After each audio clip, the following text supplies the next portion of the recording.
Welcome back. I'm here in the studio with Dan Smith from Vail Mountain Rescue. We were just hearing all kinds of stories here in the break, but now Dan is going to share with us when you're caught in a particular scenario where you need the services of Vail Mountain Rescue, there are a few things you can do to help them out, making their way to you and communicating with them, right? Well, the first thing we got to know is where you are. Yeah. Now, it's a funny thing to ask someone who's lost where they are, but it's a very big county. Sure. And you have to give us some place to start.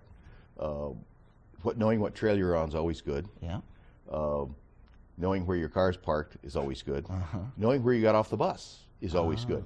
And believe it or not, we do a lot of instances where those three things are not present. Really? Well, I parked my car at the trailhead. Okay. What trailhead? Oh, I don't know, one of those on East Vail. Okay. Well, you know, and there's some questions. I mean, this isn't our first rodeo. Yeah. There are some questions we can ask to try and narrow that down. But what we tell people to do is tell someone who's not going with them, a significant other, another reliable person, where you're going, when you'll be back, and to call 911 if you don't show up within an hour or so of that time. Yeah. Or have called in. Yeah. So important to have that. That gives us a place to start, and typically a direction of travel. You start a trail at one end. Yeah. Though if you're on the Colorado Trail, you start in the middle, and we'd like to know which way you were going, north, south, east, or west. So some idea of where you are. Cell phones are wonderful. They cover about 80% of the valley. They don't cover the other 20%. Sure.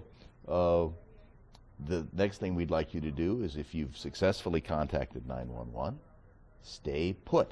Don't move. Yeah. Let us come get you. Where we really have problems when we're circling each other. Yeah. You've decided to, oh, it's got to be over that way, and I'm just going to walk it. Sure. And no, it's not. It's actually this way, because you don't have any one of three things: a map, a compass, or a GPS. And then you're working with a moving target. Oh, and it's a lot of fun. Then, if you're going hiking, I don't care how long it is, have enough gear to stay out overnight. Sure. Now, that's not a huge backpack.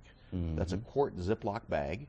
You can get on our webpage, and we have our survival bag, which is literally a quart Ziploc bag. And the most expensive thing in it is a $7.95 space blanket. You can actually buy a $3.25 blanket, it won't fold up again. So there's no reason not to have that present for any scenario where there's a way to start a fire. I use military heat tabs, but you can use cotton balls and Vaseline. That'll start a good fire for you. Some kind of adhesive duct tape. I carry 10 yards of duct tape wrapped around my hiking pole. Okay. You want some paracord in there, because that comes in handy. You break a bootlace, you're not going anywhere.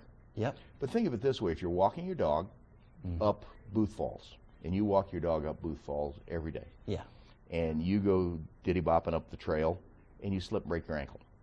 Now, you're not going out on a broken ankle. You might crawl, but it's going to take a very long time.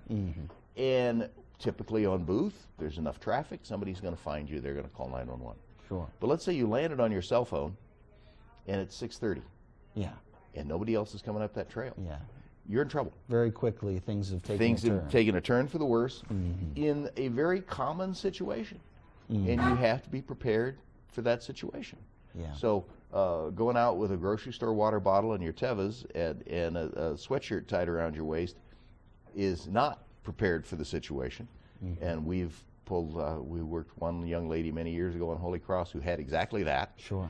And went off the backside towards Cross Creek, hit the cliff band, couldn't go any further, had no idea where she was. Her cell phone did work. And she spent the night with her sweatshirt pulled down over her knees, worried about the bears. Well, the bears, you're not tasty to them. Yeah. So you didn't have to worry about that. But I would talk to her every 45 minutes just to keep her awake and keep her spirits up. And every phone conversation began with, "It's so cold." Well, it's 41 degrees out there in your parking lot when I pulled in. It's probably 36 or 37 up on top of the mountain, and that's not high. Now, if you're up at 13 thou, it's going to be right around freezing. So just so many reasons to be prepared for an overnight stay there. Dan, those were wonderful tips there to stay prepared out on the trail for when that unfortunate scenario arises, if it should. So thank you so much for coming in this morning. Really appreciate it. Take care. That's Dan Smith with Vail Mountain Rescue. You can learn more on their website. They've got some tips on there about how to stay safe out on the trail this summer. Thanks for watching Good Morning Vail. Let's take a look at the weather.